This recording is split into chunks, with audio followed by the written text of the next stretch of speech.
Hi,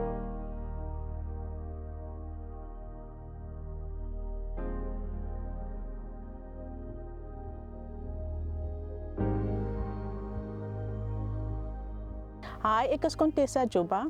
Ek is een van die eienaars van Kouga Agri Development. Kruisfontein was eintlik die mark gewees vroeër jare.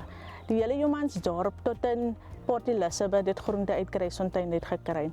En eendag het ek net gestaan, ek was besig om te bid en dit is net asof die Here vir my oop gemaak het en ek het al hierdie lande gesien wat onbewerk was. En dat het my 'n bietjie bewoog gemaak ook.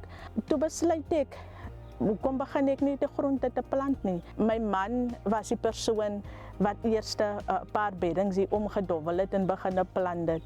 En van die oomblik wat ek gesien het hoe daai droë saadjie begin te ontkiem en 'n plantjie wat daar uitkom, het dit net iets in my begin wakker maak.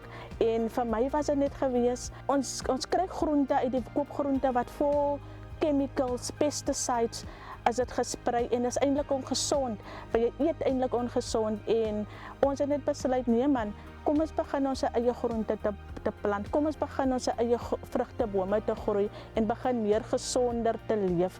En my doel is eintlik ook om te sien as mense kom na ons tuin toe, dat hulle kan sê, nee maar ek kan dit doen, as hulle dit kan doen, kan ek dit ook doen. Jy het nie nodig om groot, ek het met klein het ek begin. Met klein beddingkies te begin en elke keer het ek net 'n nuwe bedding bygesit, net 'n paar nuwe groente het ek probeer research doen en nuwe groente begin plant en so het ons toe begin om besigheid te doen en om groente te verkoop. Op die einde van die dag wat ons regtig wil sien oor tyd is om dat meer mense geïnteresseerd sal word in wat ons doen, selfs as dit nie heeltemal is soos ons te doen nie, maar regtig net om Kruisfontein weer op daardie punt te kry waar mense weer wil boer, weer wil plant en ons glo dit kan 'n baie helder toekoms wees vir ons gemeenskap, vir ons jong mense en vir die ekonomie van ons area.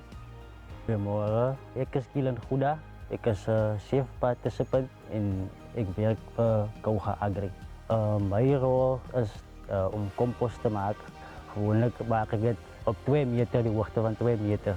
En wat ek gebruik is in basis dan tokkies, nie dikker as jou pinkie nie. En basis mis, wat ons gebruik van die vagokke. En dan my ander rol is, soos julle sal sien in die tuin, is daar gras tussen die groente gegooi en so.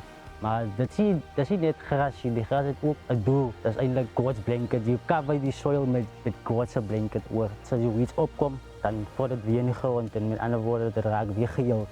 So dit is basies my rol wat ek doen hier in Kouga.